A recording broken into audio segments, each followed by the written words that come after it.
Us and helping us to get started. It really is great to be together tonight. I want to welcome you to the 6th module of the Caribbean School of Ministry. Just so you know, Darren, there is some audio coming from this computer. If I were to mute it, would it affect? Can I mute it here? All right. Are we good? All right. Beginning now. It really is great to be together for Module 6 of the Caribbean School of Ministry. There's a phone ringing. It's my wife's bag. Sam, I'm going to ask you if you could just take my wife, Lovette's bag outside and leave it with someone responsible so that we're not distracted by my daughter Chelsea calling to ask, when are you coming to pick me up to take me to the party? The phone will keep ringing, I promise you that. It really is great to be together. For our 6th module of the Caribbean School of Ministry. I do want to welcome not just everyone in the room, but to welcome our brothers and sisters who are outside of the room. We have 14 Bahamians and one sister from Jamaica, Hillary Gordon, who's connecting from New York. You can wave like that. They'll see you. It really is great to have them. It would be great to have them in person. But we do want our Bahamian brothers and sisters to know we love them and we're happy to have them with us. I do want, like Peter did, to welcome Mike and Mary Shapiro. It really is great having these guys with us. Them taking the time to travel all the way here to the Caribbean and to take time from their lives and their practice to be with us. I'm going to introduce them a little bit more in a short while. So we're in the 6th module of the Caribbean School of Ministry, and this module is on biblical counseling and psychology. And Tyrone and the Shapiros, as well as our brother Shane Gibson, taught this module in Trinidad back in March of this year. Unfortunately, he's not going to be with us this weekend. This is the first time that we're doing it in Kingston. The Tyrone is not going to be here. He said to tell you guys that he misses you. He loves you all. And then Adam told me when I sent the email out saying, it's me and the Shapiros, I got a WhatsApp from Adam Levy. Tyrone not coming. Literally a second after. I said, no, he couldn't make it this time for a number of reasons. But we'll have him again for Module 7, and just to let you know that his heart is here with us. Okay, so the teachers for this module, myself and Mike and Mary Shapiro, I'll tell you some more about those guys in a while. We are at Module 6. And so far we've covered the biblical foundation. And the last module, we taught people how to preach and teach the Bible. And tonight and over this weekend, we're going to be talking about how to counsel with the Bible, how to use the Bible in a way to help people make changes in their lives. I do want to remind you about the course requirements. The majority of us attending are just coming to the classes and learning, but there are some of us who have signed up to do exams. And just so you know, if you are new to the program, there are some course requirements that you have to satisfy in order for you to get the certificate. First of all, you have to attend all the sessions. There's a box you have to check to say that. You've got to complete the reading assignments. The exam is going to be online September 17th to the 24th. That should be 2017. And there are some online videos that you're supposed to have watched already. 12 of them, in fact. And then there are the exam format. We're going to have a short answer question, really a short essay, 60 multiple choice questions, and then there is the extra credit. I won't spend much time on the reading tonight. Basically, so you know, what is required if you're a full track student, you must read Mike and Mary's book, Rejoice Always. And you can either read Gordon Ferguson's book, The Power of Discipling, or Jay Adams' book, How to Help People Change. And then you have to read 2 other books, either of these two books by Cloud and Townsend, or any of these. So either one of those, or one of those, or any combination that you like. And if you haven't had enough reading, we've got extra credits as well. There are 9 books that you can choose from to get some extra credit points. And I know some people who have done 5 additional books to get their full 10 extra credit points. Booyah. Okay. Now, if you don't know where the reading list is, don't send me an email. It's been on the website. Go to the website. You can find it there. And if you don't know where the videos are, it's also on the website. This is also the direct site you can find it at. This is Ed Anton's School of Ministry, the Commonwealth Academy .ca/discipleship. Okay, so what we're going to be doing this weekend, I'm doing the introduction. I'll be done in 15 minutes, and then we're going to hear from Mike and Mary. And they're going to be talking to us about some basic principles, really an introduction to the types of mental disorders that people can have. And then tomorrow morning, I'm going to start with a class on the biblical basis of discipline, where we're going to be talking about is discipline biblical? And what is the pattern that we find in the Bible if it is?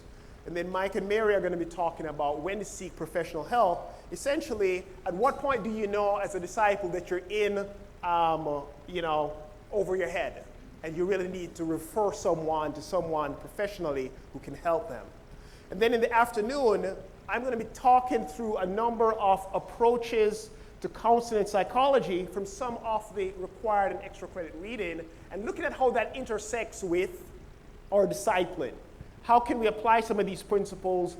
How do we evaluate them in terms of their fit with discipline? And then Mike and Mary are going to do a class on dealing with the past. We all have a past, and they're going to be talking through how we can deal with it to be healthy emotionally. And then on Sunday afternoon, Mike and Mary are going to teach a class on pitfalls of the ministry. I think that's essentially what the class is going to be about. And then after that, we'll have a panel discussion where any questions that you don't get to ask after any of the classes, you could put to Mike and Mary or myself, and then we'll have a conclusion. So we've got a full weekend. Just to give you a broad outline of how it works, Mike and Mary are going to give us a very basic introduction to a limited few areas of psychology to help us as we seek to help each other spiritually and to be emotionally healthy. Now, I think it's important for us to understand that we're not trying to make any of us into little psychologists. When you get your certificate, if you get one, it's not for you to hang it up on your wall and get a couch and start trying to practice some of these principles on unsuspecting disciples. That's not the aim. Our role as disciples is to help each other spiritually. And that's really what we're focused on this weekend. However, we do need to understand a few things about psychology in order to understand how to better help people, because there is an intersection between psychology and spirituality. I'm going to examine discipline biblically, and I'm also going to look at how it intersects with some of these counseling approaches and concepts. I won't be doing a lot of how to disciple. The 12 videos that are at the website from Ed Anton, the Commonwealth Academy, has a lot of practicals on how to do discipline. We can't do everything in a weekend, and so we've put a lot of that in videos. But we're really been talking a lot more about principles. You may be asking yourself, why do we need, as disciples, to be talking about psychology? Well, I think mental and emotional health is related to our spiritual health. And one of the things that I think as I've been looking at the newspaper the past couple of months as I prepared for this module, one of the things that struck me is how significant an issue mental health is for us here in Jamaica. There's a study done in 2011 by Professor Frederick Hicklin, who's a psychiatrist at the University of the West Indies, and he says that from his research, 40% of the Jamaican population have some kind of mental illness. And I think he was suggesting that there is some type of maybe personality disorder. And he suggests that that is related to the amount of violence there is in Jamaica. A lot of people look at that study and they say 40%. In fact, as a church beside our brother said, 40% of people mad? No such thing. Now, I'm not a psychiatrist. I don't know if these numbers are real. I'm just telling you there was a study. There's a more recent study that suggests that 3 to 4 out of every 10 Jamaicans have some kind of psychiatric or mental disorder. That's a big number. You guys don't, you're like, no man, a foolishness that. We don't believe it. I'm just telling you what the professionals are saying. In the Health and Lifestyle Survey for Jamaica for 2008, they found that 20% of persons who were interviewed between the ages of 15 and 74 were assessed as being depressed. You know, there are a number of newspaper articles. I don't have time to go through them. There's this one, GSAT depression. Pressure to get into name brand schools leaves several children depressed. I know of actual cases like this. Here's another one, depressed and in denial. Up to 50% of Jamaicans living with depression are failing to seek medical help. We just kind of tough it out, you know. Depression, me not depressed, I don't want a pill. I'm just gonna, you know, soldier on through. I think the point is, however you take the numbers, mental health and emotional health is a significant issue for us in Jamaica.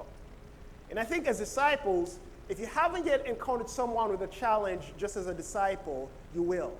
And I think we've got to become better equipped with helping both those inside and outside the church to face these challenges. And as well, we've got to become better equipped at protecting our own emotional health.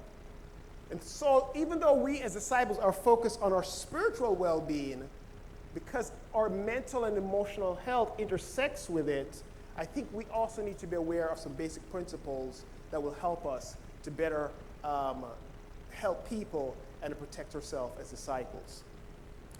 I want to open with one thought before I introduce the Shapiros. And I want to help us to think through why we're here this weekend. What is this weekend about?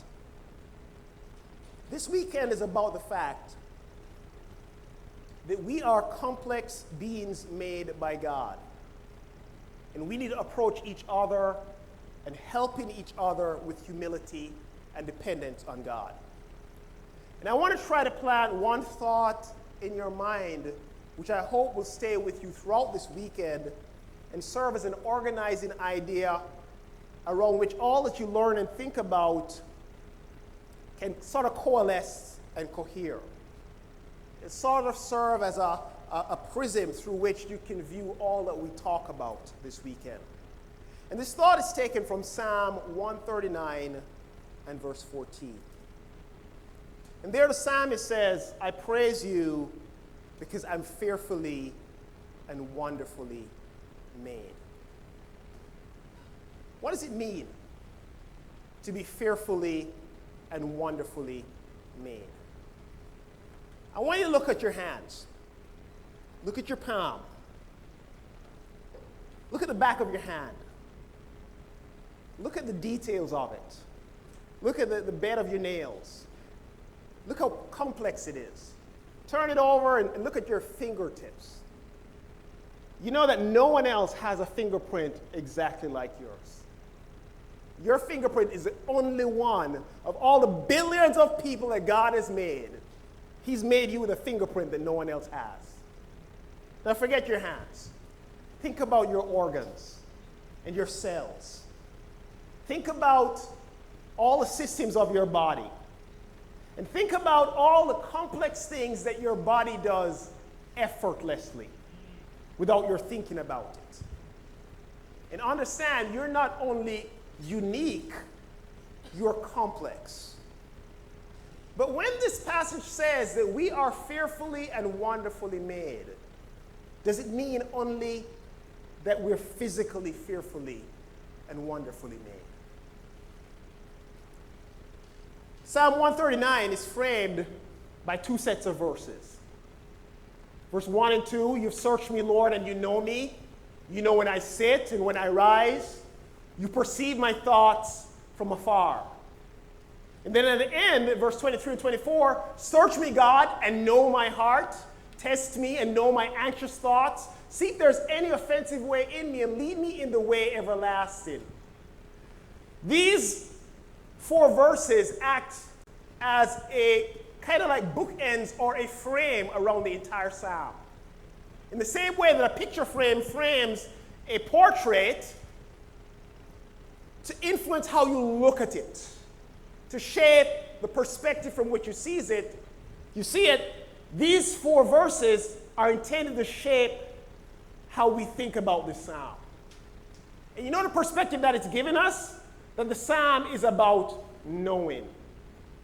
It's about God knowing and knowing us. And almost in the middle, it talks about what we know. Verse 14. And the only thing that we know is that God has made us in an incredible way. But God, what does he know about us? Does he only know us physically? Look at the verses. He's searching us. He's not searching our face. He's searching our spirit, our souls, our character, our hearts. And he knows us. He knows when we sit and when we rise. He perceives our thoughts from afar. He knows our hearts. He tests us. He knows our anxious thoughts. And he can see if there's any offensive way in us. God knows us spiritually. And if you look through the rest of the verse, he knows a lot of things about us. We can't hide from him. Everywhere we go, he sees us. In verse 13, where it says, you created my inmost being, literally that is, you created my kidneys. And the kidneys that was used figuratively to refer to the mind or the interior self. It's saying, you created my most inmost part of me, my mind, my soul, my spirit. But God not only makes us spiritual beings, he also makes us physically. And so we're physical beings as well. In the NET, it translates, my inmost being, you made my mind and my heart. And the NET says, in the notes, other translations, they refer to the inmost being, but they wanted to use mind and heart to make it clear that what God made here is our spirit, the spiritual part of us. And the NLT, I think, captures well what I'm trying to say. It says, thank you for making me so wonderfully complex. We are complex beings.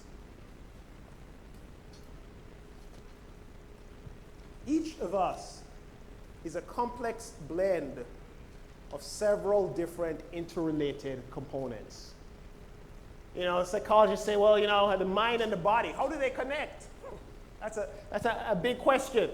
So yeah, we got a mind and a body, but not only do we have a mind and a body, we got a spirit and a soul. The Word of God can separate between the two. That's quite a complex thing. But not only do we have a spirit and a soul, we have personality and character. See, your personality, that's what you're born with. I will always be introverted. You see, you're not introverted. Yes, I am. This is what I do because I'm a disciple and this is my role. But if you get to know the real me, I'm happiest locked in a room with a book. I'm happiest just saying, hi. And 20-odd years of being a disciple hasn't changed that. And it won't change it. And it's not supposed to change it. And I'm supposed to be comfortable. That's who I am. But there's a different part of me that's my character. That's something that gets formed by my experiences and who I am consistently, what I consistently do. That can be changed. And that's supposed to be shaped by God. And then you got things outside me, like my family, which is different than my wife's family, which is different than your family.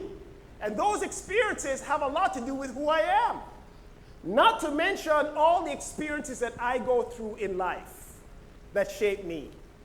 And then my culture. I am Jamaican.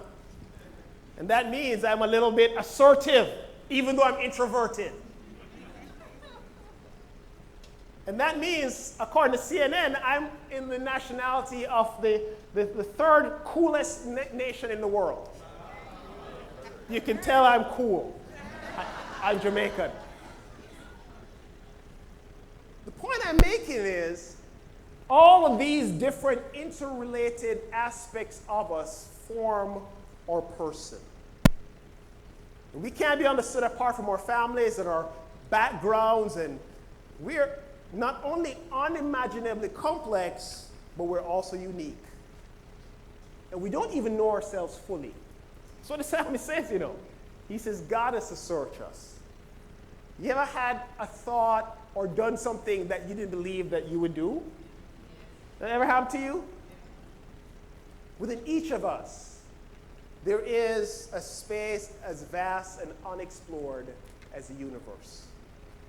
There's a whole universe inside each of us, yet to be discovered and to be known.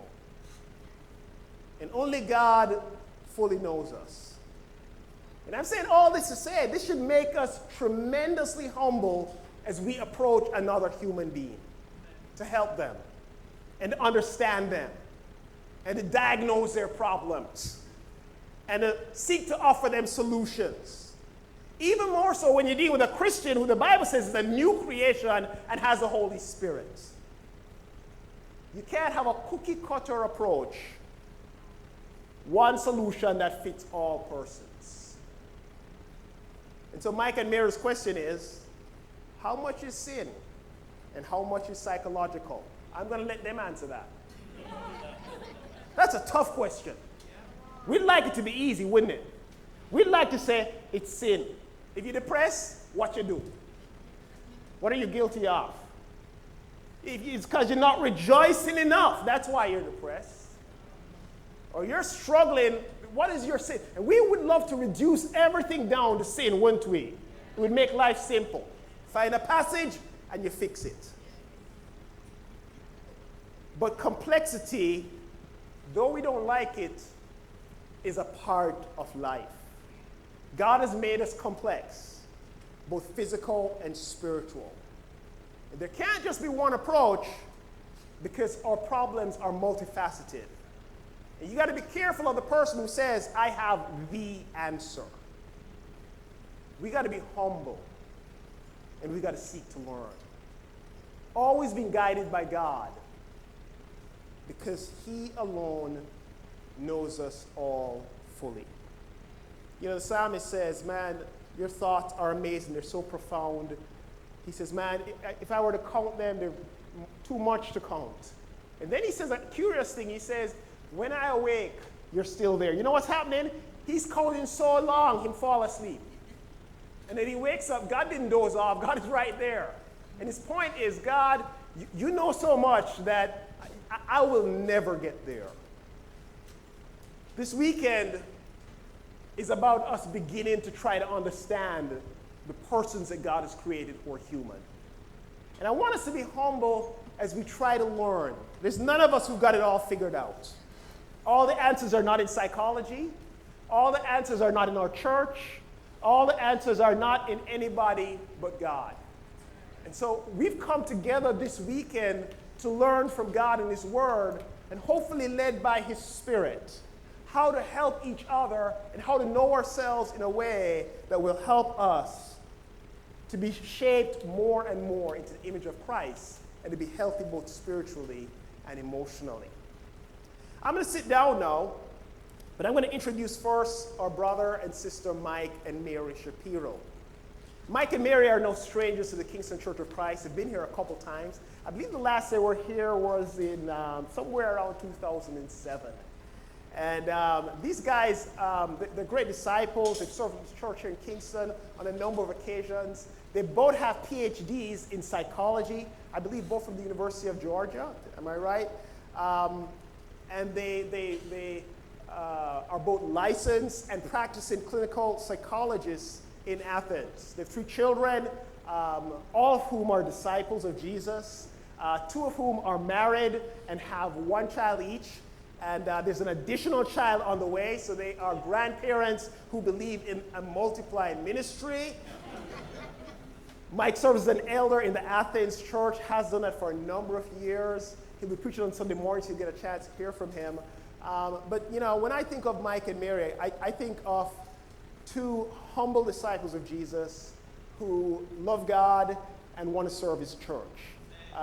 Despite all that God has done in their life and all they have accomplished, they are tremendously humble. I was telling them last night that I'm going to teach a class, and Mike was like, "Oh yeah, great. I'm going to listen to that. I can learn something." And then Mary was, yeah, maybe we can borrow some of your stuff when we go somewhere else. I'm like, right. But I don't think they were just putting it on. I think this is who they are, and they are here at really tremendous sacrifice to themselves. They're like Peter and Sandy. They're leaving behind their own practice in Georgia. So this is their vacation without pay. But they've come all the way here to be with us. I had the privilege when I was in Athens to have dinner with their family, and they're a really great family. And these guys took care of us, the Jamaicans, when we went up to Athens. This weekend I'm hoping that we will take care of them, and they'll go back encouraged by all that they've given. Mike and Mary, we really are very grateful to have you guys. Looking forward to learning from you. And I know I speak for all of us when I say that we open wide our hearts and we look forward to a great weekend with you. I give you now Mike and Mary Shapiro.